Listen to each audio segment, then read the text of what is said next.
This episode of April J. I Have No Ideas is brought to you by the Misconnection section of Craigslist, because nobody's told us to stop yet. Super Bowl Eagles vs. Patriot game in February 18. You came to watch match. I missed connection with you when you wanted to get relax and watch game. You came and we had a good couple of hours. I want to connect with you again. Please respond. Posted 8 days ago.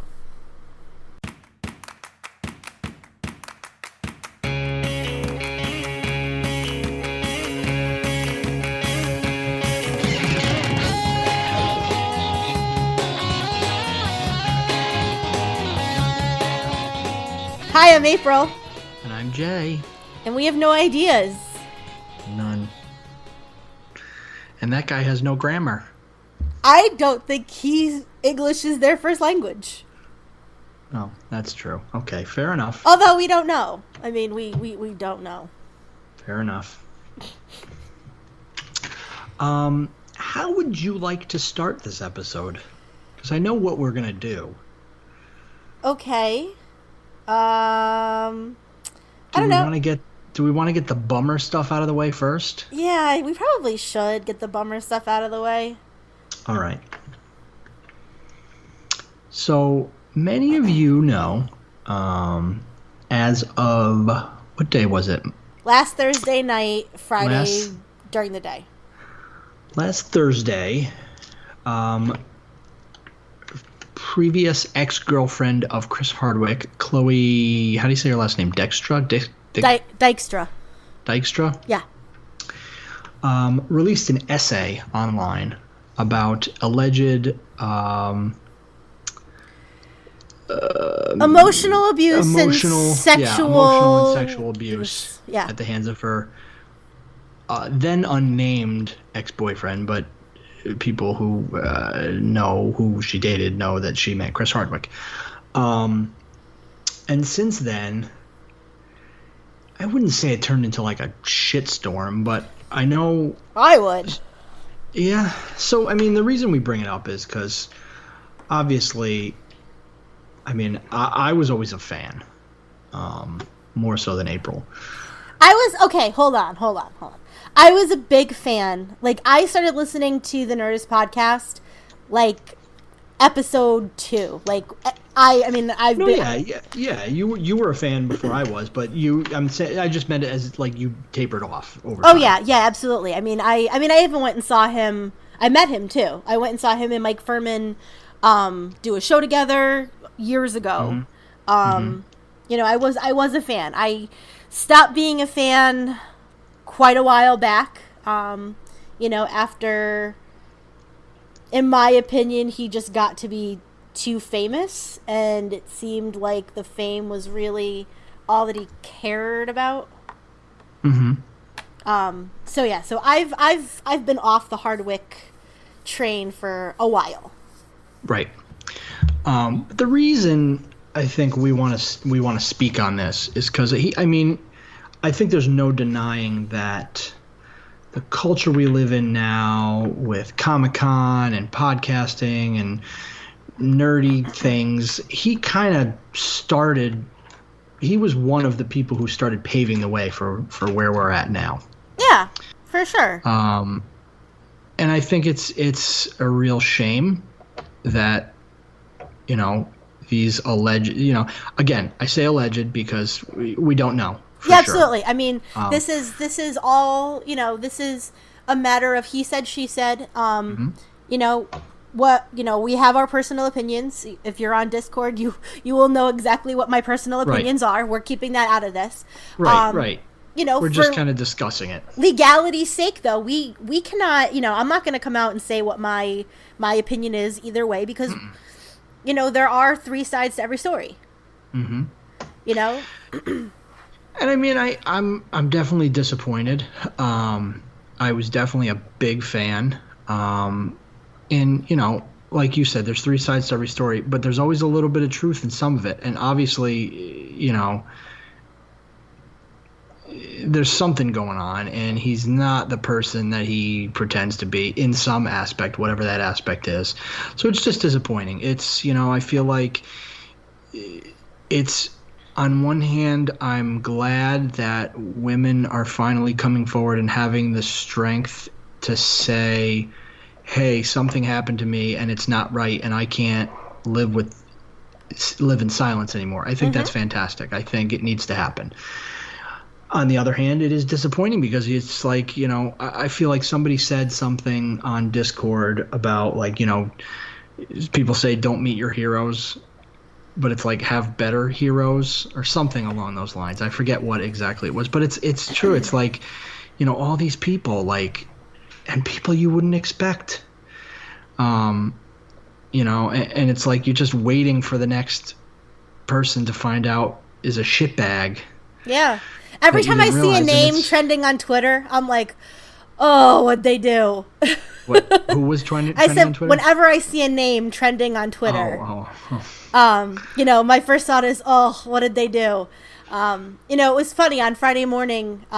Like the first thing I do when I get up in the morning, because I leave my iPad by my bed, is I check Facebook and, see what's going on. Because a lot of times you'll get the little news snippets that'll show up. And it was like, Chris Hardwick did Chloe Dykstra accuse ex-boyfriend Chris Hardwick of, and I was like, whoa, wait a minute. And then I read the Medium essay. Again. Then you ruined my day by sending it to me. Yours and Ashley's. I was texting both you and Ashley at the same time, and I was like, I guys! was disappointed. But at the end of the day, nobody should have to live with any type of mental or physical trauma that they received at the hands of others. And again, we're keeping our personal opinions out of this, and we don't know the real story, so we don't know. But obviously, something went down, and it's just a shame. It's just because he really is a cornerstone of, I think, our community and our, likes and events, and it's a shame. It's a shame, and I think it needed to be addressed. At the end of the day, I just want peace for her. I want, karma and truth to come out so everybody involved gets what they need and gets the recognition and or truth that they need, and we're able to move forward, and everybody moves forward with at peace. Yeah, I mean, I don't particularly like the way some of things have been handled over the last couple of days. Yeah, I mean, it's been fishy with especially with his wife's family. Oh yeah. Yeah. His mother-in-law has been coming to his defense like crazy. And she's not, I don't know. I don't want to say anything negative about anybody. But his mother-in-law is Patty Hearst, and that's all I will say on that. Yeah, and I mean, so his wife finally made a comment today, and it was a little weird. It was strange because, obviously she wants to defend her husband, but at the same time, she's not trying to alienate this woman who feels like she was wronged in whatever way she feels she was wronged in. So, the comment she made was very strange.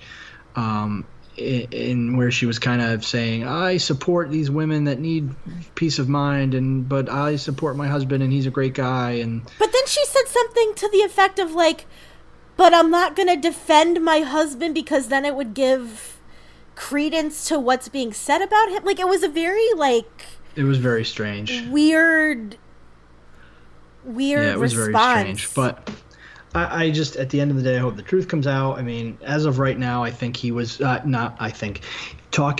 his talking shows were pulled from AMC. NBC is doing an internal investigation, and he was pulled from DC's Comic-Con panel, BBC's Comic-Con panel, AMC's Comic-Con panel. AMC's Comic-Con panel. Was Talking Dead and Talking Preacher pulled? Yes. It is going to be replaced by Ride with Norman Reedus. Okay. Physically, last Sunday, it said Talking Dead will not be seen tonight and will be replaced with Ride with Norman Reedus. That wasn't Talking... Was it Talking Dead last? It was Talking. Yeah, his new show. but they're removing all the Talking Dead, Talking Preacher, Talking everything is gone. Okay. Everything's gone. So. Which kind of brings a something to the forefront that we can also kind of talk about. Do you think that AMC did the right thing with pulling everything, like, days? I mean, not even days. I mean, the next day, because it was supposed to premiere on Sunday, and they made the decision on, like, late Friday or Saturday that they were pulling, talking. This is something we're seeing lately with these movie stars, and I think, it's a statement by AMC, and the statement is we support, these women, and we support this movement. So yeah, in a way, I think it was right. Yeah, there's no evidence here, but they even made a statement and said if it all comes out in the wash and we realize that we were wrong, he'll be back on TV. But I think it's a safe bet for them to say, you know what, for the time being, we're not canceling your shows, we're just going to pull them. I think you got to do what you got to do. Okay. How could you go to Comic-Con and go to this panel and have this person moderate like nothing's going on? And I don't know. I think he needs to, if it is true, if it's not true, whatever, but he needs to just take a break and stay off Twitter and let this all get settled before he, because if it comes out that it is true, then you're done. Sorry. You're going to be hard up for work. Yeah. I mean, I agree. And I think, personally, I think they did the right thing. I also, in like the nerd and geek culture, there is such a gatekeeper mentality that tends to, and I'm gonna stereotype for a second, but it tends to be the, nerdy white guy that, is the gatekeeper of everything. And, you have to like pass their test before they think that you're, you can, that you're deemed worthy enough to like the things that they like. That's kind of the vibe I've gotten off of him to an extent over the last couple of years. Yeah, I mean, yeah. But in general, I mean, and if you look at like Gamergate and you look at like things like that, there are a lot of, there is a lot of entitlement. There's a lot of toxic masculinity even within, the nerd culture. No, absolutely. And I think, and we've said from the beginning of this podcast, we were not going to get political in any way. So I'll just say this briefly, but we're just living in a very harsh country right now. Things are very tense. Things are very on edge, and we just gotta learn to do the right thing here, people. Like, we're all the same beings. We're all human beings. Like, why can't we just treat each other with respect and love and I don't disagree with you. So I'll be interested to see who they pull in to moderate the panels. I think Yvette Nicole Brown should moderate that Walking Dead one. Yep. And I don't know about the Doctor Who, but I think it should be. I think they should have had a woman do it anyways because it's the first female Doctor. Yeah. I think we should have had a lady. Yeah, we'll see what happens. I'm sure it'll be somebody good. Oh, absolutely. They're going to have to now because everyone's going to be watching, who they pick to moderate. Yeah. So we'll see. So on that note, we'll see how it all washes out. Trying not to get too serious on this podcast, but it was something that we could not glance over. Yeah, and our text message today, I said, I think we have to, and you're like, oh, do we? But I mean, it does. Right. It I'm sure everybody's going to be talking about it, on their shows everywhere. And I feel like, for our 200 listeners, they might want to know where we figure it into it. That being said, because of the seriousness of the allegations, unless things come out in the wash, you really won't hear us talking about him. Agreed. And I know we talked about him I talked about him either last week or the week before, and obviously it was before all of this, so Yeah. we were going to edit it out, and then I said, you know what, it is what it is. It happened. I spoke about it before everything happened, so I mean, I'm not gonna go through and scrub things that that's the way podcasts are, right? So I mean, today is the Thursday the 21st, and something may happen before this gets posted on Sunday, but it is what it is. Right. So, all right. Okay. Having said all that, now on to happier things. Yeah, I have a few things I wanted to talk about. One is I bought something this week. It finally came in the mail today, and it was really cool. Hey, did you send out prizes? So I bought something, and it came in the mail today, and it's really cool. I know, I'm such a jerk. I'm gonna do it. I'm gonna do it Saturday. I'm gonna do it. So you said last Saturday. What's that? Nothing. This is a little something just for the listeners. Yeah. So I bought this thing. I've been looking for a new wallet for a while. Okay. I'm getting sick of like the old back pocket wallet. Did you get a man purse? No way you get a man purse. Can you let me? So I was just getting sick of like the old back pocket wallet, like traditional wallet, and now they have these like minimalist wallets. Yep. That I've seen everywhere. So I succumbed to a Instagram ad. For some reason, like Skynet saw me searching for minimalist wallets a couple weeks back, and then decided to give me an ad. But I purposely went on a completely different computer to search for it and didn't follow the link. But I found this website called Forest and Herald that make these minimalist kind of wallet things. So basically what it is, I'll show it to you as I explain it. It's, it folds in half. Is that a money clip? Yeah, I'm going to explain it to you. Sorry. So it's got some space inside for some cards right there. It's got some space on the other side for cards. And then there's a little pocket in the back. There is a metal money clip attached to it because you would fold your cash and put it here. And then it just folds in half, and then you can put it in your front pocket. So it's nice and thin. The money clip comes off in case you want to just use the clip. And it's made of leather. They had all different colors. So I got one that's orange leather inside and gray leather with orange stitching on the outside. It's pretty nice. I don't know if you can see that. Yeah, I can. So it's pretty nice. So Forest and Herald, there are a ton of them out there, but these ones were pretty cheap, and it came in like 2 days. So forestandherald.com. There was something else I wanted to speak on, but I forgot what it was. So I'll let you go. You got anything you want to speak on? Not that I could think of right this second. Although that's when I saw the money clip, that's the only reason why I commented on it before you even said anything, was because of the John Mulaney bit with Street Smarts. About money clip? Detective J.J. Bittenbauer, Bomb, or whatever his name is, tells the kids that you're going to get yourself a money clip. And then you throw it. That's funny. Also, I think that you're such a dad for having a money clip now. I'm accepting it. I'm going to put my money clip in my front pocket and then fasten my cargo carrier, pull up my tall socks, and head out the road. You do not wear tall socks. No, I don't wear tall socks. I don't go that far. I'm going to have to look into these wallets because my husband has the George Costanza wallet.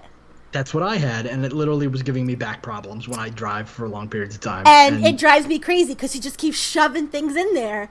Yeah. And he still has I think he still has his college ID in that wallet.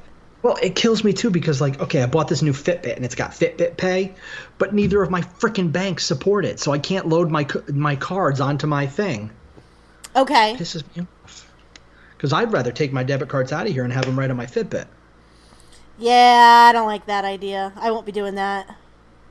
I like it. I don't use Apple Pay because I'm a paranoid person. Whatever. So yeah. So I guess that was all I really wanted to talk about. I thought that thing was pretty cool. It is, and I think I may actually purchase one for my husband. ForestandHerald.com. I'm on the website right now. Not a sponsor. Because we don't have any. Because it would be nice if they were. So that's really all I had. Okay. That's all I got. So we can move into the topic if you'd like. Sure. So this week, I wanted to talk about comics and comic books and comic storylines. So I want to start with what I think, and I found a few lists as well as some of the best comic book storylines. Yep. Of all time, kind of thing. I'll go back to the list. Two of my favorites. I have one Marvel and one DC. Okay. Marvel one, or the DC one, is just called Justice. Okay. It was a 12-issue limited release series, and it was the thing that drew me to it first. It was right about the time I got back into comics. So it was like August 2005 to June 2000 through June 2007. The thing that drew me to it first, no pun intended, was that it was illustrated by Alex Ross. I don't know if you're familiar with Alex Ross. Alex Ross is a comic book artist who is known for his hyper-realistic, like painted illustrations. Okay. He did a series called Kingdom Come for DC as well, where all like the superheroes were older. Like they were all much older. Okay. Amazing illustrations, like hyper realistic. But the series Justice was about. It was kind of a classic story sort of thing. It was like Justice League of America versus Legion of Doom. Certain members of the Legion are having these dreams of a like nuclear apocalypse, and they all have the same dream, and they all band together to destroy the Justice League so that they can save the world as they see fit. Because in the dream, they see the Justice League fails to save the world from death. Mm-hmm. And it's just like all of them start getting captured one at a time. So the first, like, I'd say 2/3 of the comic series is like all of these heroes getting captured and like, disabled somehow. And you have Lex, you have Black Manta, you have Brainiac, Gorilla Grodd, the Riddler, Joker, Solomon Grundy, Bizarro, Parasite. Like, there's tons of them. Really good story, really cool illustrations, which I think make it even more haunting. Like when you see these hyper realistic, really, really detailed versions of these heroes and these characters that Yep. and then you see them in such perilous situations. I think it makes it all that much more exciting. So that's one of my all-time favorites. The other one is a series that came out after Civil War, directly after Civil War, Spider-Man Back in Black. Okay. Where he dons the black costume again, but it's not exactly a symbiote. I believe it's in the end of Civil War, I think the last Spider-Man Civil War book, an assassin tries to take out I don't remember if he tries to take out Spider-Man, but basically an assassin shoots Aunt May. Okay. And Peter like loses it and like takes her to the hospital without even suiting up. He's like swinging through the city like without a costume on, and like he's frantic because he's trying to do anything to keep her alive. He starts investigating the shooting site to find out if he can figure out who the shooter is. He goes kind of nuts. He like starts being extremely violent, extremely angry. At one point he finds like a gun runner or something, and he starts like interrogating him, and the guy like won't answer him, or answers him hesitates to tell him the truth, and Peter like breaks his hand without even like thinking about it. And it's this whole investigation. Like I said, he dons a black costume like the old one. He visits Wilson Fisk in prison at one point and tortures him, tortures him. And like he tells him he's gonna kill him. He says something like he's like something about, I forget exactly what it was, but about Spider-Man tells him that he's not gonna kill him, but Peter Parker will. And like it's just crazy. It gets nuts. But really, really good. It's really a strong, heartfelt story. And you see a kind of a different side of Peter and a different side of Spider-Man. He like breaks a bunch of crimes. He commits all these felonies throughout the thing because he's just like so wrapped up in the fact that he might lose his aunt. And it actually the story concludes, and I think it's Spider-Man One More Day. And then after One More Day is Spider-Man Brand New Day. Okay. And I believe it's the whole timeline changes, because to save her, he has to do something, and like he has to give up. I think he ends up having to give up Mary Jane. Like he goes at this point during Civil War, he's happy, he's married to Mary Jane. Yeah. They're like, and he has to like give up his marriage to her, and like I think it's Madam Web or something. Like the whole timeline changes. It's like a crazy like timeline shift where he's like, she's not going to know you guys were ever married, and like that's the price for saving your aunt. And it's crazy. He like spends one more day with her, and they do all these things, and then he makes the decision to like completely change his timeline and F everything up. So really good story. Okay. So I'm not, well, I shouldn't say I'm not into. I haven't read nearly as many comics. Over the last probably, I don't know, 5 or 6 years, I'd say I've gotten more into comics. And as we mentioned when Robin was on the show, I actually teach a class, dealing with comic books. Mm-hmm. And so I'm going to start with my favorite one, which got me into comics, and I briefly mentioned it. And it is Hawkeye, My Life as a Weapon. Okay. And it's the run that Matt Fraction did for Marvel. Okay. With David Asia, and there were several other artists as well. And it's basically Hawkeye's life, living in Brooklyn when he's not being an Avenger. Okay. So he lives in this rundown apartment building, which this Russian gang is like trying to buy because they're trying to buy up the neighborhood. And he's like, no, fuck you guys. And he like hands them like 2 duffel bags worth of money. And it's like, it's my building now. It's mine. So you've got like, we call the tracksuit mafia, which are these Russian gangsters. Mm-hmm.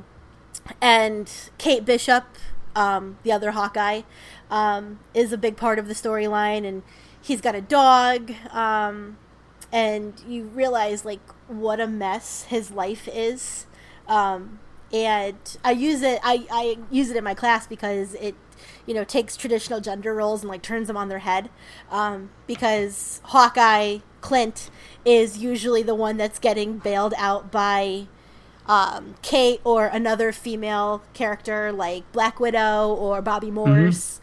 Mm-hmm. And it like goes through like his divorce from Bobby Morse, and and then you get Kate's storyline where she like runs off to California and tries to be a hero for hire, and it's what got me into comics. It's so well done, and I was super disappointed when Age of Ultron happened, and we got, the Hawkeye that was married with children, mm-hmm. versus the Clint Barton that I've, and most people have grown to love. Mm-hmm. It's one of the more critically acclaimed comics, actually. And that's also why he's, like, my favorite superhero. Okay. But also, so then there is another one too that I want to talk about. That's Hawkeye versus Deadpool versus crime. Okay. It's hilarious. So it's Well, it's a Deadpool comic. it is. It takes place on Halloween, and Deadpool and the daughter that isn't really his, but he kind of adopted, but it's a whole thing. Show up at Clint's house to trick or treat or whatever, and then you find out that there's criminals, and so Hawkeye and Deadpool team up to fight crime on Halloween. Nice. And it's hilarious. And there's this one part that sticks out in my mind where Kate happens to show up and Wade has the mask off, so you see his like messed up face. Yeah. And she's meeting him for the first time, and as soon as his back is turned, she has this look on her face, and she's just like like total disgust and surprise, and she doesn't know what to do with herself. And it's just it's only like a 4 or 5 issue run. It's really short. Okay. But it's super, super funny. So you should definitely look that one up because it's a delight. Okay.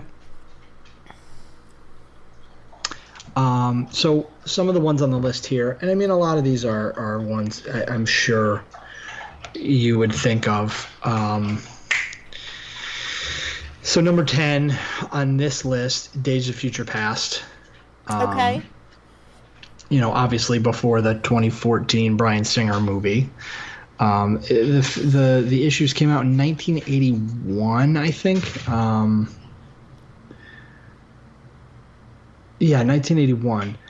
And, it was a little different than the movie, which the funny thing is, if you go back, so it hops between the 1980s and the dystopian future of 2013. Yep.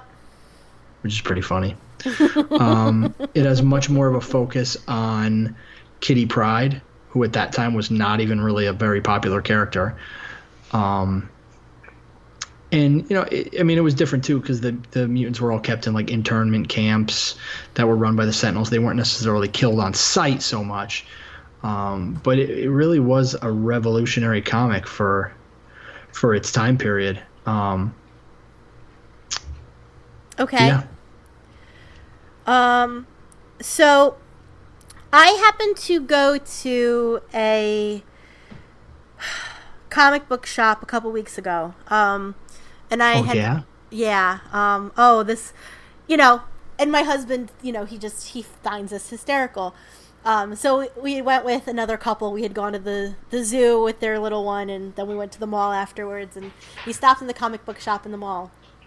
And the kid working there, and I'm saying kid lightly, is college age, comes over to us and asks us if we need help. And I shouldn't have engaged him. I really shouldn't have, because he stood there and talked to us for like 15 minutes, and like EJ and Dan walked away, and poor me and Jess are just standing there listening to this guy go on and on and on. And I had asked him if they had The Killing Joke. Because I actually need a physical copy because it's a book that I teach in class. Have you read The Killing Joke or watched the animated? Yes. Okay. You don't seem too thrilled. No. I'm just saying yes to both. Okay. So I had never read it until this past spring. Oh boy. Yeah, and I knew what it was about, and I had skimmed through it just to make sure that it was going to be appropriate for my class, and then I actually like read it with them while they were when I assigned it, and when they announced recently that they were going to be making a standalone Joker movie, that was my thought. I don't need The Killing Joke. They've already made an animated film of it. Which, according to one of my students, is it's a shot for shot. Yes, it is. Of the comic. It's fantastic. I think I have it digitally somewhere. I just haven't sat down to watch it. It was fantastic. I really enjoyed the comic book. The thing that made it even better was they brought back Hamill to play Joker. Yep. Conroy to play Batman, and forgive me if I forget who played Commissioner Gordon in Batman the Animated Series, but same guy. Okay. So it was like, and it was animated just like Batman the Animated Series. Okay. From when we were kids, so it was glorious. You know, and this was my chance to kind of get into DC, because I've never really read much, you know, or any really of DC comics, and everyone's like, oh, the Killing Joke's great, and so is the Joker, which I still haven't read yet. But my thought was I would really like Ray Wise, by the way. Oh, okay. Ray Wise. Oh, I love Ray Wise. I really would like to see that backstory. Mm-hmm. You know, take out, you know, everything else. Take out the assault on Barbara and, you know, all of that. But give us the story of how the Joker became the Joker. I mean, they've done it so often too. Like, so they did it on Gotham pretty much this season. Was it that story though? It was cool. It was very similar. With the pregnant wife and all that? No. Okay, so they didn't do it that way. Like, but I want the version of the failed comedian, pregnant wife gets involved with the bad guys. That story, because I think it makes, if we want it, he's a compelling villain, and to make him, you know, he's sympathetic once you know his backstory. I mean, granted, he went batshit crazy, but I mean, that's one of many backstories, though. I like that backstory. Solid backstory for the Joker. I would very much like that backstory to happen. Yeah. But anyways, so yes, I really enjoyed that comic. What are you doing? Sorry.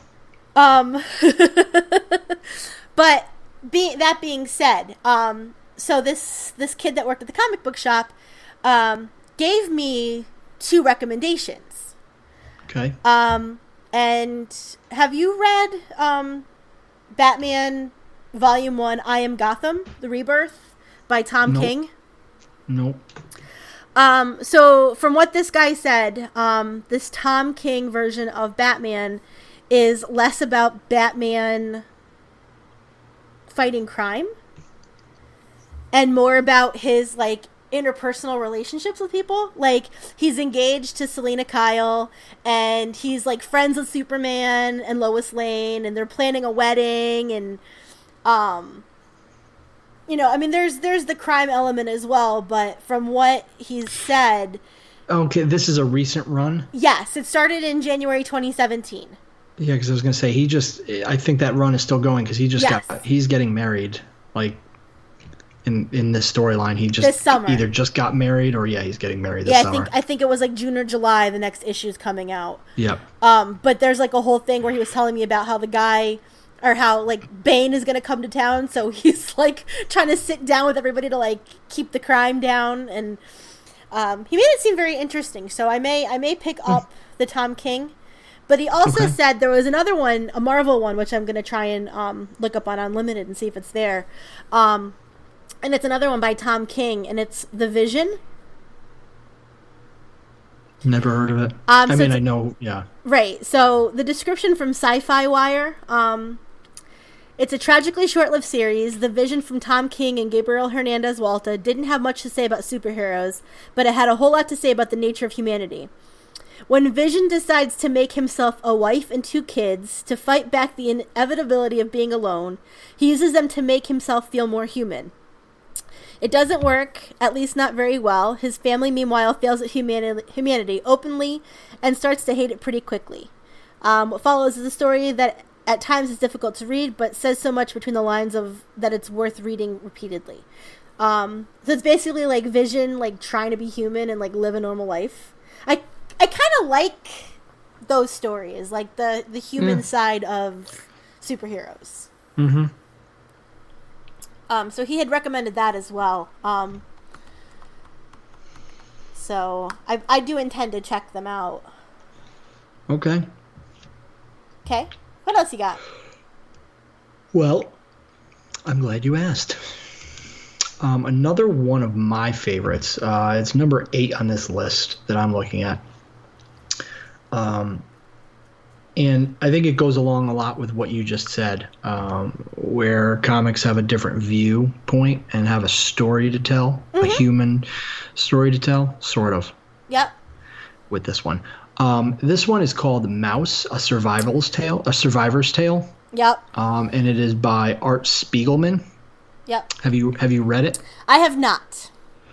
So, it was published in 1986.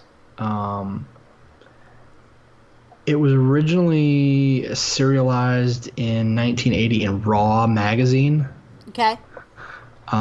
So it's a story of Spiegelman interviewing his dad, who was a Polish Jew and survivor of the Holocaust, about his wartime experiences. In the graphic novel, the actual novel, the story was recounted with the Jews portrayed as mice. Okay. And other Poles and Germans as pigs or cats. Okay. So it's very metaphorical. It had a really, really strong reaction when it was released. It had a sequel which was called, hold on, I had it here, Mouse 2, A Survival's Tale, and Here My Troubles Began. Okay. It was published in 91. And continued the story, and it was just as acclaimed as the first one. I think as well. So the person who wrote this article, their last statement, I think is right on, and I think it should be required reading in schools. I think it's an excellent story. I think it's, it's akin to, like, what is it, George Orwell's Animal Farm, where you're taking the animals and being a bit more metaphorical about it, but I think this one is a little more straightforward with the tale, with the story it's telling. Yep. But it is fantastic. I read it when I was very young. My grandmother had it. Being a Jewish family, she had it, and I remember picking it up because I was like, oh, a comic book. And, like, even at a young age, like 12, 13, I was, like, taken by it. Really, really great book. Really fantastic. Interesting. Mm-hmm. Okay. Yeah, it's on my bookshelf because it's my husband's copy, but I've never read Animal Farm. I haven't either, honestly. I'm aware of it. Okay. Let me pull my notes back up. Let's see. So, you mentioned Civil War. Mm-hmm. I did. You did. Have you read, like, the whole run? Oh, yeah. Okay. I haven't read the whole run, just because there's so many comics. Yeah. I've read quite a few. I read the ones that were most interesting to me. I have, like, everything. Oh, I do too. When I first got back into comics, so I bought everything. I do have all of the issues. I want to say it's probably my first summer as a professor. That summer break where I had, like, nothing to do. I read, Civil War. And I teach, that's, like, basically, like, the backbone of, a lot of my class. And what's really funny is, I had some students who decided to do some outside reading as well. 'Cause I teach Road to Civil War. I do the Civil War main issues. I do the frontline issues. I do Cap and Iron Man. And then I do Death of Captain America. And so these students decided to read Black Panther, like that part of the run. And I'll never forget, one of them walked up to my desk one day with Black Panther and threw it on my desk and was like, "How dare you?" And I said, What, how dare I what? How dare you not make this required reading? Funny. And I was like, I'm sorry. And they're like, if you teach this class again, add Black Panther, please. Like, everything that we talked about, you know, in the textbook is right here. What are you doing? You know, and that's another one that I've read cover to cover multiple times. And I just, Civil War is one that I can't really get bored with. Yeah. I might start to get bored eventually because, you know, I teach it every semester. But at the same time, I mean, it's so relevant.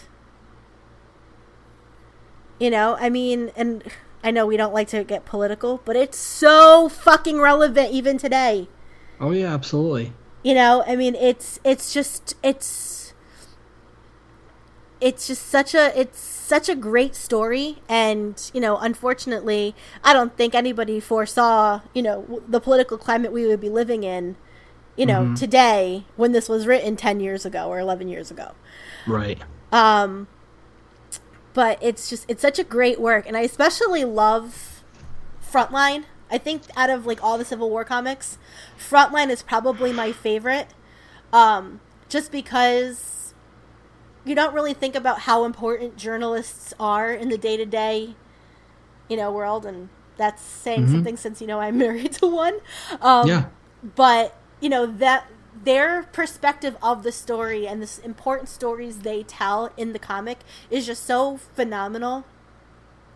And a lot of people I know skip Frontline, which stinks because you actually get a lot from it if you read it all. Yeah. Yeah. So Civil War. I can never say enough good things about Civil War. Yeah. So I have two more. Okay, I have a couple more too. So two more that are on this list that I wholeheartedly agree with. Again, one Marvel, one DC. We'll do the Marvel one first. In 1979, Iron Man issues number 120 through 128, Demon in a Bottle. Okay.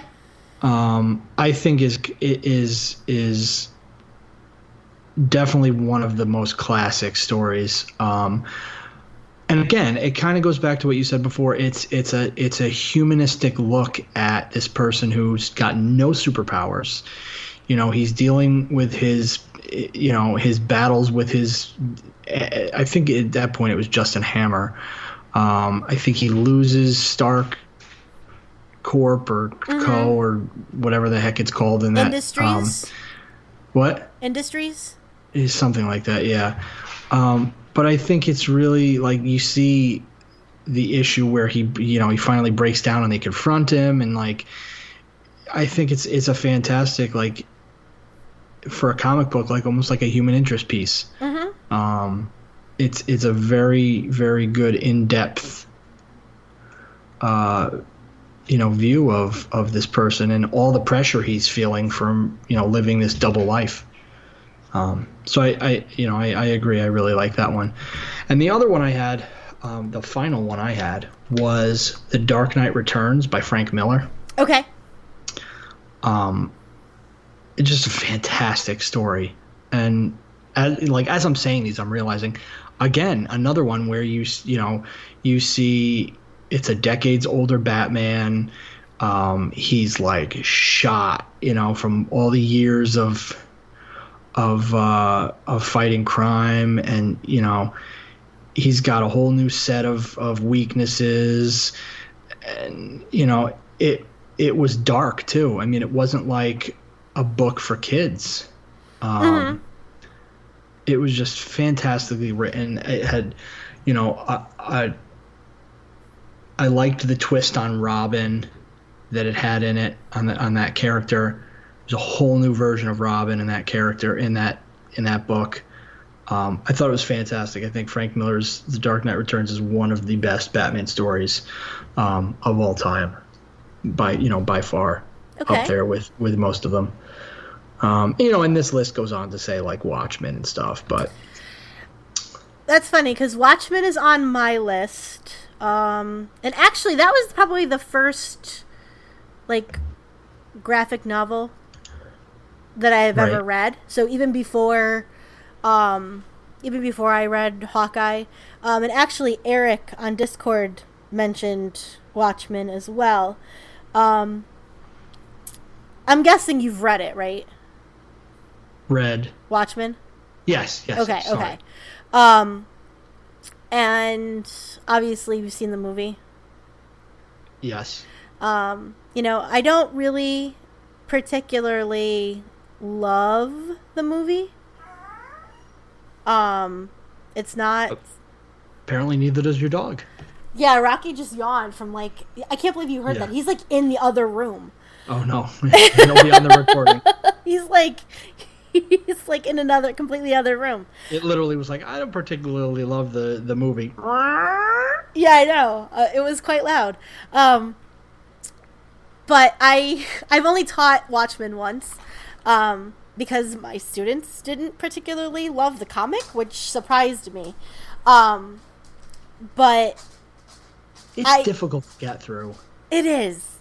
And I got my hands on the ultimate director's cut, which leaves nothing out.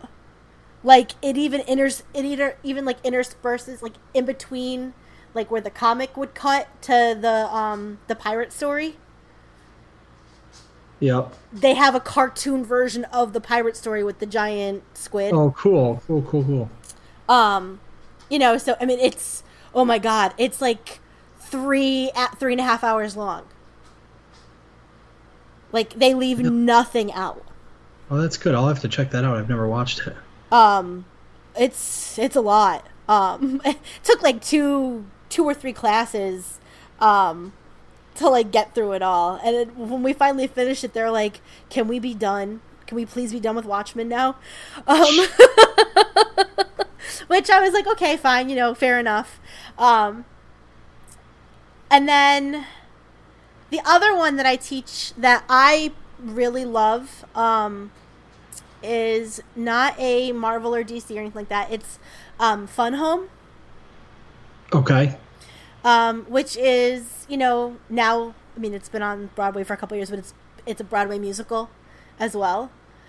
That seems to really be a favorite of a lot of my students, which I find interesting because it's not action-packed. It's about Alison Bechdel, and she tells the story of her life growing up in a very repressive family. Her father was a closeted homosexual, or at least bisexual. She was closeted until she was about 20, 21. And she's lesbian, and it was a lot dealing with the coldness of her family and her family, grandma, they owned a funeral home that she spent a lot of time in, and deals with her father's suicide, or at least she thinks is a suicide, but everyone else just thinks it was an accident. It's kind of dark, but it's really, really well done. It's a really good I mean, it's not really a comic per se, I guess, more of a graphic novel. But it's not your typical one, and every time I've taught it, the students get really, really into it, which I find interesting. Yeah, and then obviously my newest obsession, the webcomic Check Please, which I'm just madly in love with, and we're in the final stretch, this final run that she's doing, and it's a coming of age, coming out story, and it's also about friendship and hockey, and it's a lot of fun. The most recent episode came out on Monday, and we still don't know the consequences of what happened in the finale in December, so we're still waiting to find out about that. But it's a free webcomic. That's one I cannot recommend enough. Okay. I do have one more. I'm sorry I forgot about. Okay. There was one more, and it was by. Keep talking. Just give me a second. It was by Marvel, but it was called. It was actually physically called Marvels. It was a 4-issue limited release series comic book written by Kurt Busiek, I think his name. I think is how you say his last name, Kurt Busiek. And it was another one that was painted by Alex Ross. And it's set in 1939 through 1974 time period, and it just kind of examines the Marvel universe. It's the perspective of, like, I think the guy's name is Phil Sheldon, and he's like a photographer, like reporter kind of thing. And so, we talked about before where Alex Ross has these paintings of illustrations that are so photorealistic, and it's basically like the everyman's point of view of, like, all these superheroes. So every page is like a backdrop of, like, the Avengers fighting somebody, or like, but it's from the view of, like, the people on the ground. So it's almost like a photo journal of, like, all of these things happening and all of these heroes, and it follows this guy Phil Sheldon around through his life, and how his family is affected by his, like, obsession with these heroes and these marvels, they call them. And it's a beautiful series. I think they won an Eisner Award. Okay. Alex Ross, I think, won an Eisner Award for Best Painter, because his illustrations are physically painted. It's paint. Okay. But it won a whole bunch of awards, and it's fantastic. So yeah, that's also a very good one. It just is it's just a beautiful series to look at. It's a good story, but it's just anything Alex Ross does. It's just, it takes, the stories and the characters we love and just paints, no pun intended, paints them in a different light. So, yeah. Okay. Check it out. You need to get that queued up, dude. So, let's see. We asked on Discord and got a couple of responses. So Tim said, really, all from the 90s, Ghost Rider and related crossovers. Sleepwalker. Not a fan of 90s stories. Okay. For the most part. Moon Knight. Yeah. Some Punisher. Mm-hmm. G.I. Joe. Mm-hmm. Some of the newer Star Wars stuff, mostly in trade format. Vader, Lando, and Dr. Aphra. Okay. Carrie said DC's Kingdom Come. Alex Ross. Okay. That's a DC one. That's the one I said that all the superheroes are old. Like, Superman's got gray hair. Batman's got, like, okay. a brace in his suit to, like, keep him from snapping his back in half. Okay. If you've ever seen, sorry, I didn't mean to interrupt you. Oh, no, it's fine. If you've ever seen the illustration of, like, there's an illustration of Batman. He's, like, getting his costume on, and you see his back with all the scars all over it. Have you ever seen that painting? Mm-mm. It's from that comic. You see his back, and it's, like, all scars and scar tissue from all the years of being hurt and, like, all he's endured. Interesting. And then Eric, Watchmen, Dark Knight Returns, Batman Legends of the Dark Knight. Okay. X-Men, but the early 90s Chris Claremont, Jim Lee run. There's a lot of people who really enjoyed that. Okay. Bone. I like Bone. I have a couple graphic novels of it. It's a for lack of a better explanation, it's a comic-y type of comic book. It's funny. It's like for younger kids. I mean, it could be for younger kids. Okay. It's a bit goofy. Okay. It's fun. Transformers, the current IDW stuff, especially MT, MTE, and RID. I don't know what any of that means. Okay. Rising Stars. Okay. It's by JMS, the creator of Babylon 5. And one we didn't talk about, The Walking Dead. Oh, yeah, huh? It's okay. And then Brax said Fantastic Four, Hulk, Okay. Mm-hmm. Doctor Strange. Okay. Spawn. You're just naming characters, basically? Nope. Because, well, maybe, I don't know. Superman. Yeah, these are characters. You're like, I don't know. No, I don't know if he's like just naming his favorite like comic book series. I don't know. Okay. And then City of Heroes. Okay. Which is a comic series that was published for a couple of years after the game went live. I don't know what game that is. I remember the City of Heroes. Yep, I remember City of Heroes. I played that. But also, you've lost the game. I'm going to mail a bag of dog poop to your cousin Ryan. That is one prize I won't forget to mail. Oh, man. I'm sorry. As a matter of fact, I have an idea to get him back. We'll talk after we stop recording. Okay. He does listen to our show, so. What? So he does listen to our show. I know. I want him to know it's coming. I just don't want him to know what or when. Okay. Okay. So, yeah, comics. Yay. All right. You got a fanfic pick? A fanfic pick. I can pull one up. I've been reading like actual like books the last couple of weeks. All right, plug a book. Right now I'm reading The Hitchhiker's Guide.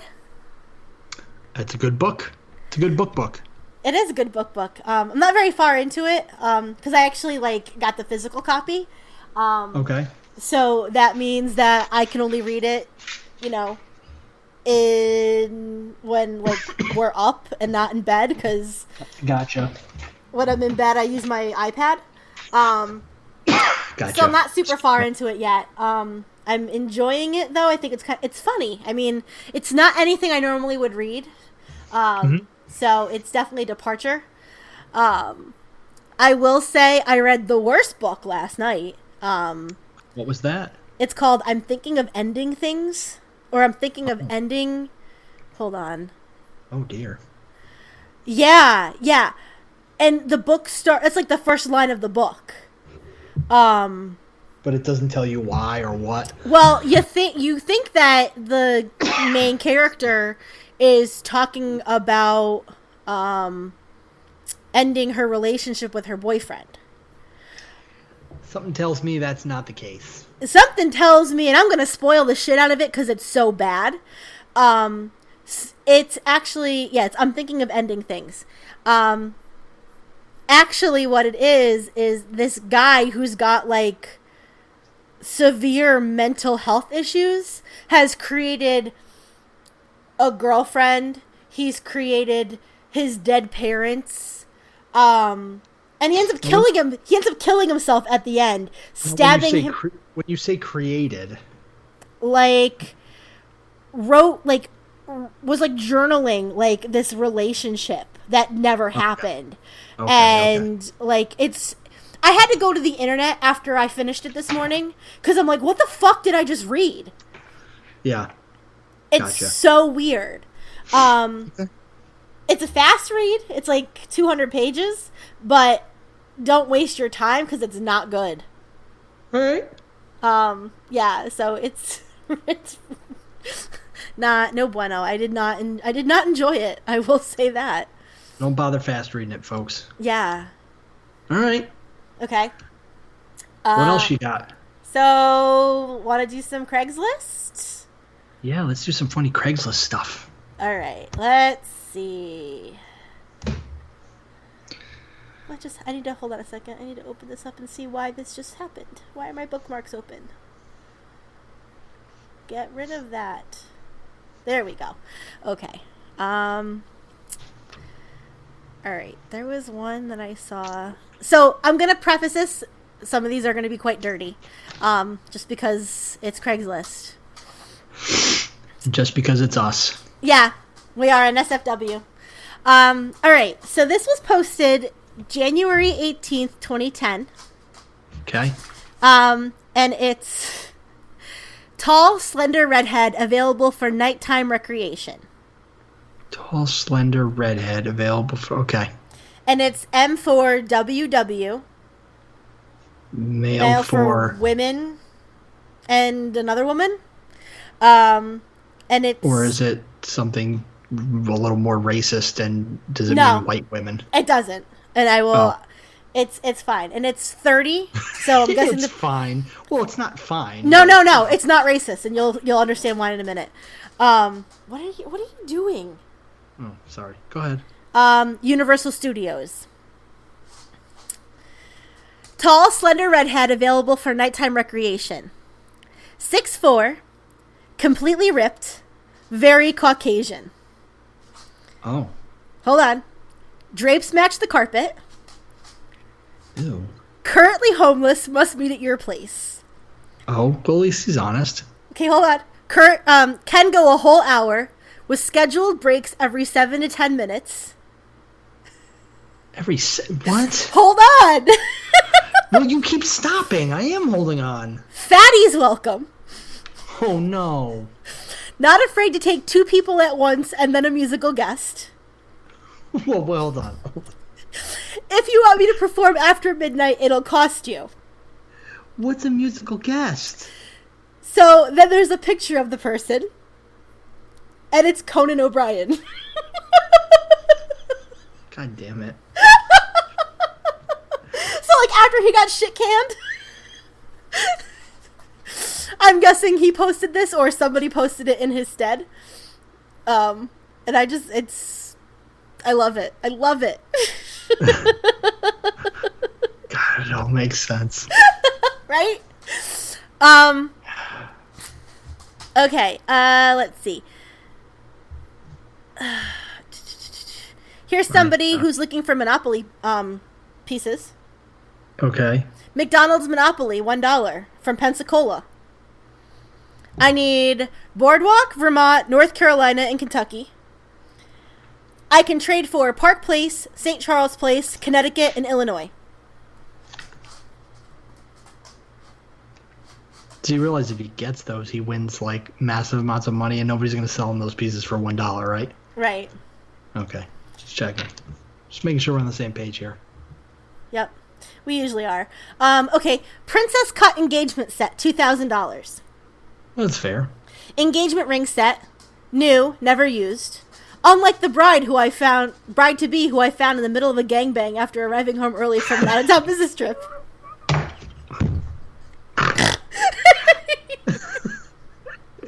Oh, I had to snort. I couldn't help it. That's fantastic. Never used. Unlike the one. God. Fantastic. Love it. I mean, I don't bore that guy, but still. This is from 2010. Will trade left testicle for Super Bowl tickets in Miami. Hold on. I missed the second half of that because I was laughing. Left testicle for what? Super Bowl tickets. Okay. Oh, great. Ready? I mean, I guess when that guy says I'd give my left nut for a Super Bowl ticket, he really means it. Yes. High capacity. O negative. Well traveled. Well maintained. Larger than average. Only used for 22 years. One available. History of producing blonde-haired Caucasian males inclined towards joining the military. One Army, one Marine. All sales are final. We'll complete the transaction after the game. I'll need a ride to the airport and help on a plane. Pictures, documentation available upon request. No perverts. Wow. You know, there's places that will physically pay you for, well, yeah, I guess he wants a Super Bowl ticket, so I get it. Physically pay you for what? For your nut? Yeah, you can donate a testicle. That's a thing. There are people out there who are in need of a testicle, a working testicle. I've never heard of that. Oh, yeah. Okay. Sweet ass 2001 Ford Taurus. $2,100. Holy crap, what kind of badassery is this? A 2001 black Ford Taurus. Get the hell out of here. This car is a god amongst other smaller cars. It eats dead dinosaur to power its black dinosaur hating heart. It fucking eats dead dinosaurs. Ever seen that scene in movies? It's so true. I know. Oh my god. I'm saying that forever now. That it eats dead dinosaurs. Oh. Ever seen that scene in movies where there's a badass explosion in the background and someone's walking away from without even looking back? You know where they got the idea? Yeah, that's right. This fucking car walks away from explosions and doesn't even look back. It's lost plenty of pair of gigantic sunglasses doing this, so just let his best friend Samuel L. Jackson dramatize it from now on. This is what life is like if you don't buy this car. And it's a guy standing with his head down, looking all sad. Look at this pathetic punk ass. Not a lady in sight. I'm sure he hasn't been laid since Clinton was in office. Everyone was getting laid then. Aw. Now look what happens when you buy the car. And that's where it cuts off. Oh. It eats dead dinosaurs to feed its black dinosaur heart. Dinosaur hating heart. Oh, by the way, just to refresh you, yeah, you can donate a testicle and get it replaced by an artificial one for about $35,000. Like they'll pay you? Yeah. Interesting. I mean, like, I know that, like, women will, like, donate their eggs, and that's a pretty hefty payday. Yeah, like, I found this website, Business Insider. You can donate your sex cells. Payout for eggs is about between $5,000 and $10,000 per egg. Per egg. For sperm donation, it's between $30 and $200. Well, yeah, because that's not a super commodity. You can sell your plasma for between $2 to $50. Because I mean, think about it. With sperm, you're constantly like remaking that. Yes. Women, like, we're born with the amount of eggs we're ever gonna have. Yeah. NASA will pay you to to lie in bed for 70 days straight, yes. 24 hours a day, for $18,000. Yes. Yeah, that sounds horrible. There's also a company that you can sell your poop to. Okay. Because they have, like, donor poop. So it's a thing. Like, it's to, like, they, like, I don't know. You have to be healthy. And then, like, people that have, like, bad gut flora, they, like, synthesize the healthy donor poop and, like, somehow feed it to the people to make their gut flora better. I don't really know. It's not something I'm interested in doing, and I think I'm too old at this point. The Washington Post says you can earn $13,000 a year selling your poop. $40 a sample with a $50 bonus if you come in 5 days a week. That's $250 for a week of donations or $13,000 a year. See? Donate poop. Okay. All right. So I had to, like, figure out what this meant. It took me a second. So this is Joe on Rails, 48 in Philly, sorry. So, want age 25 to 70 guy to come over and it's jerk off in my model train room. Mutual touching and stuff, but nothing more than that. I'm not gay. It's all HO scale. I don't know what that means. Hold on. This is where it gets great. It's all, what is it? HO scale? Yeah, HO is capitalized. Scale. Ho scale? I don't know what that means.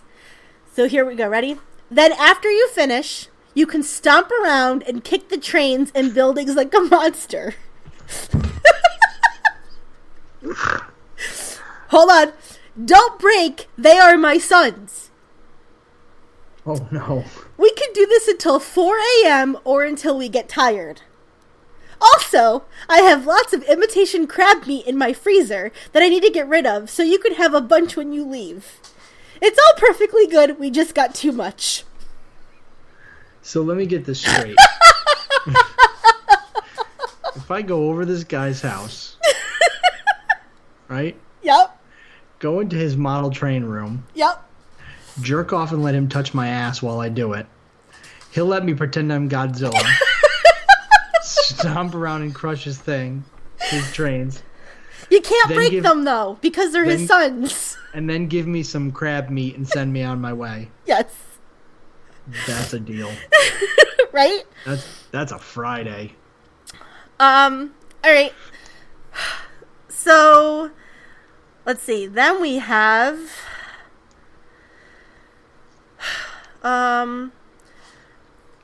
my Facebook archive.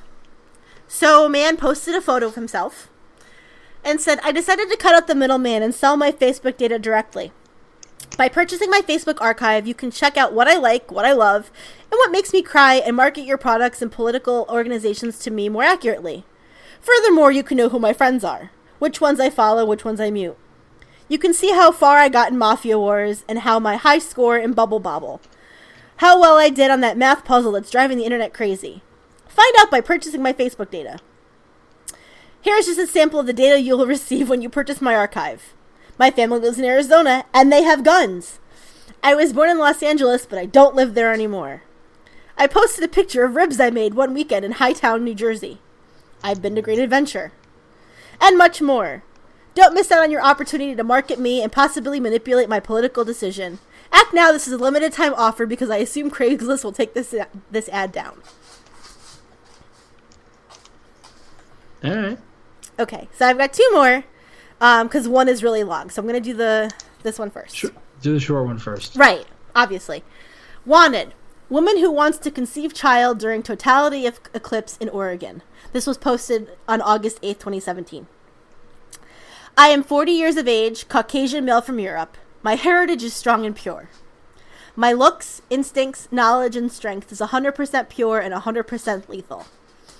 I am looking for a worthy female with strong genes, beauty, and smarts to join me to experience the totality of eclipse in Oregon. Exact place not set.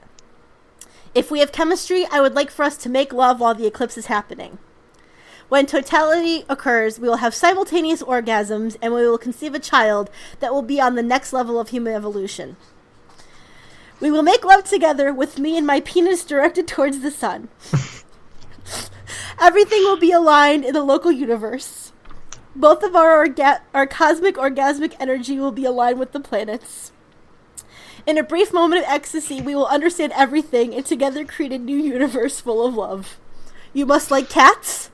Drugs are okay. Nitrous oxide while we climax and experience totality and conception is okay with me.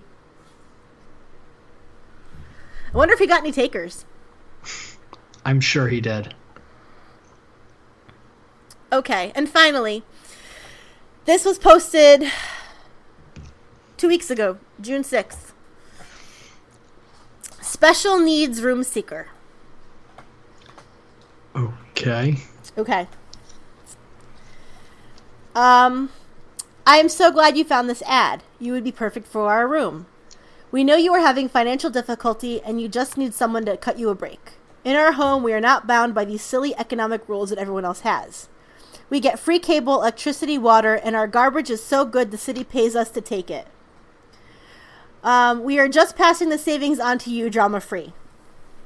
Our home is spotless clean. It takes no effort on your part to keep it that way. It is completely out of the question to hold you to such a high standard. We will merrily pick up after you. We have nothing better to do. Please forgive us for the previous ad requesting that you not have pets. We were so wrong to assume your ferret has a slight odor.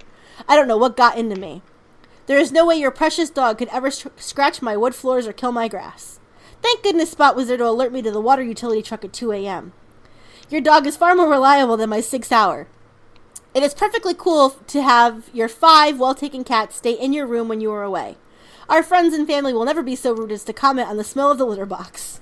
We understand how therapeutic your pets are and are working through your commitment issues and filling in that hole in your heart where a family should be. This is like the saltiest thing ever. I think your perfectly safe snake would open my children's eyes to the wonder of the animal kingdom. I look forward to the helicopter ride and the days of anxiety, wondering if the anti-venom took because my young daughter reached for a wild snake that was not as tame as your pet instead of running away. All you young adults thinking about saving an animal in practice for kids, stop. If you are not grown enough to keep your credit card balance low, you cannot handle a pet. Pets get fleas, ringworm, broken limbs, and the fur can clog your air conditioning coils, which can cost you $250 for an HVAC guy to scrub your coils. Our cat got a hold of cold medicine and had to have his stomach pumped. Unlike your room, vets are not free. The creatures cost money. Save yourself first, then an animal. We respect your privacy and admire your quest to prove your independence. Other people should model themselves after you. Feel free to have as many strangers spend the night as you wish. It costs me nothing for your significant other to use my dishes, washer, and dryer. Put as many hooks as you need in my walls. Let my walls be your canvas. Your expression is more important than getting my $1,200 deposit back. It's your room and you're paying for it. Hell, if you wanted rules, you would just live at Mom and Dad's, right? I'm so happy to be out of my parents' place. I can do whatever I want except for the things listed in my 10-page lease. In other words, we all have rules to follow. Well, if you're breaking the law, have a symphony of funky smells emanating from your room and leave a trail of beer bottles. We will respect your privacy and leave you alone. The minute you start showing that you are making rational decisions, we will be all in your shiznit. We are so proud of you for getting your life back together since the DWI conviction. Your new $300 mountain bike should be brought inside when you aren't using it. We will try not to infringe on your right to protect your property by asking you to keep it outside. We enjoy the oil stains in our carpet. I am sure our landlord will mention it to the new tenants when we leave as a selling point. Again, thank you for reading this post. After reading my post, I just realized how unreasonable I am to live with. I'm sorry to waste your time. We will pay you to live with us. We can learn from your idealistic wisdom. I am sorry, this is so fucking long. One more caveat. I asked the electric company if I cleaned the house thoroughly, if they would leave the electricity on. I then contacted the city to see if they could knock a little off the water bill if I offered up some benefits. I offered to cook for the gas company. Surprisingly, they all said no. That just confirmed my suspicions that all utilities are operated by dirty eunuchs that never eat. I will have to come up with cash for them. If you are energy conscious, it helps you. That's more money I can give you to live with me. If you are offering benefits, please check with my wife first. She's been in charge of that for years and may not want to upset the power balance she has. Then again, she may be able to employ you in ways far beyond my imagination to further remove my masculine nature. By moving in, you can help me potty train my daughter by yelling and cursing at her when she barges in on your shower time. My son definitely needs his confidence shaken when he accidentally brushes your out-of-order baby feeders by telling him how much of a bad kid he is. He's 4 years old. He's not manipulating you into sex like your last 3 boyfriends. Nor do I want him drawing on your chest with markers while you sleep. If you are a college student, this is like pages. If you are a college student, you're going to have to be more specific about where area you're looking for, near TCC, UNT, UTA, and UTD. All the classrooms are spread all over DFW. When you say you want to be near UTA, it's no different than saying you want to live near a Kroger. All of us landlords attended local colleges. I hope you enjoyed my ad. I really do have room for rent that I have not been able to fill with a rational person for months. My wife, myself, and my marriage counselor have enjoyed some of the requests made for people seeking rooms, apartment sex slaves. Here are some of my top picks for the Looney Files. 19, female, disease-free, and not looking for benefits. No email or number posted in the ad. I'm shuffling my tarot cards now. My last $300 apartment was filthy, looking to improve my situation and save money. Let us know how the something for nothing plan works out for you. I'm a responsible 18-year-old. I'm 35, 2 kids, wife, house, car, non-criminal, and still screw up. Call Ripley's. I can't afford more than $200 a month. You'll never see me. I'm always at work. I call shenanigans. If you are working, you could afford more. You're going to have to get a smaller cell phone plan. Free room for female over 18 with benefits. I call mine, dramatic pause, wife. See footnote. I will watch your vacation house for free. Who vacations in DFW? I don't know where DFW is. Dallas, Fort Worth. Thank you. Might work in Colorado, California, or Florida. Joe Pool Lake is one of a kind for sure. Live-in nanny in exchange for free room and small salary. My wife does that job, and she shares a room with me. Do you actually think you clean so good as to get your own room? Not only do I need a place to stay, can I borrow some money? It's 2018, people. Text me or look at MySpace. Young professional seeks housing. Just because you have a job does not require you to have a name on a reusable tag. Does not make you a professional. Gentlemen, so this is the very end. Gentlemen, I'm going to let you in on a secret. Sex costs money. The more sex you want, the more it will cost. You can skirt the bill for a little while, and then the big total eventually catches up with you. Girlfriends and mistresses are cheap at first, but eventually will get you hit with fatherhood, child support, or small divorce. Your next upgrade would be professional full-service massages and their courteous pimps.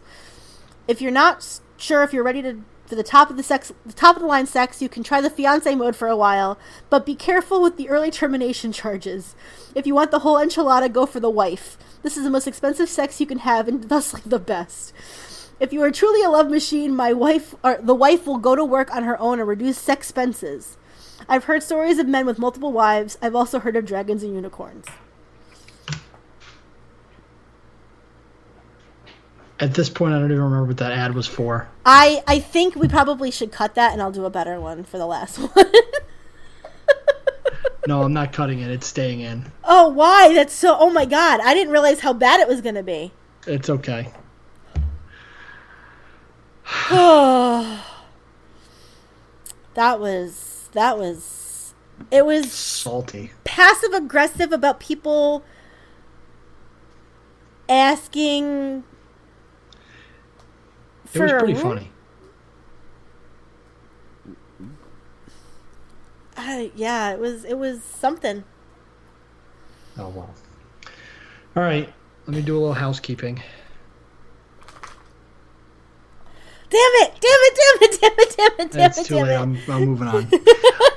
As always, you can find us on Twitter, A&J Have No Ideas. Our email address is aprilandjhavenoideas@gmail.com.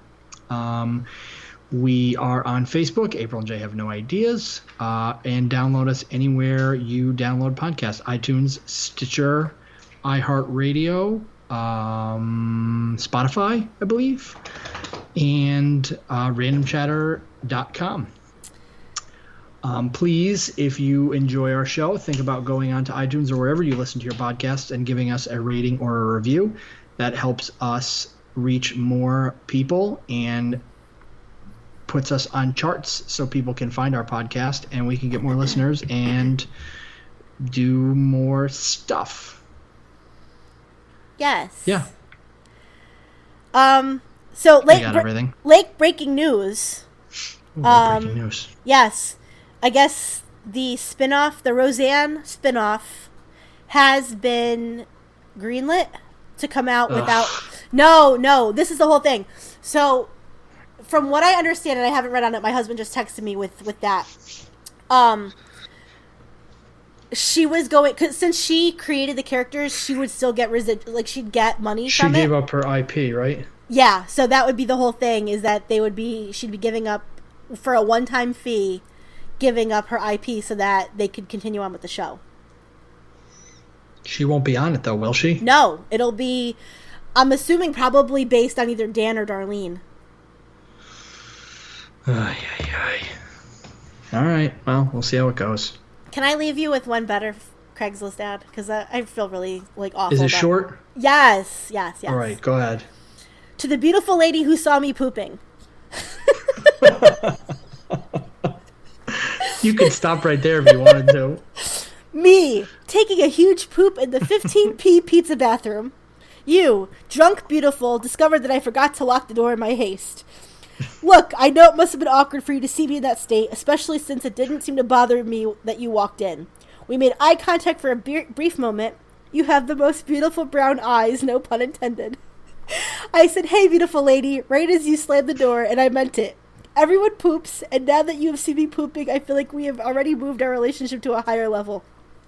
If you read this and feel the same way, respond, I hope the smell didn't offend you. I ate Indian food for lunch. Oh, wonderful. You're right. That was worth it. Yeah. Okay. And also, I forgot. Feel free to call and leave us a voicemail on the April and Jay Have No Ideas Podcast Network hotline. We have a podcast network now? A whole April and Jay network? Oh, yeah. I don't know why I said that. The April and Jay Podcast hotline, which is... I hope you have it because I don't have it queued up.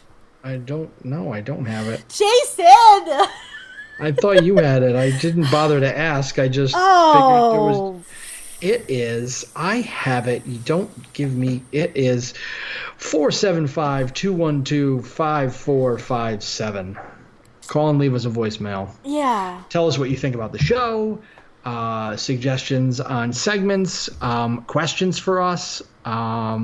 Anything you want. It will get played, though. I'm telling you now. It's going to get played. And I apologize again for that ridiculously long Craigslist ad that was not as funny as I thought it was going to be. I thought it was reasonably entertaining, at least. Okay. Well, on that note, since we're at an hour and a half now, yeah, I've been April.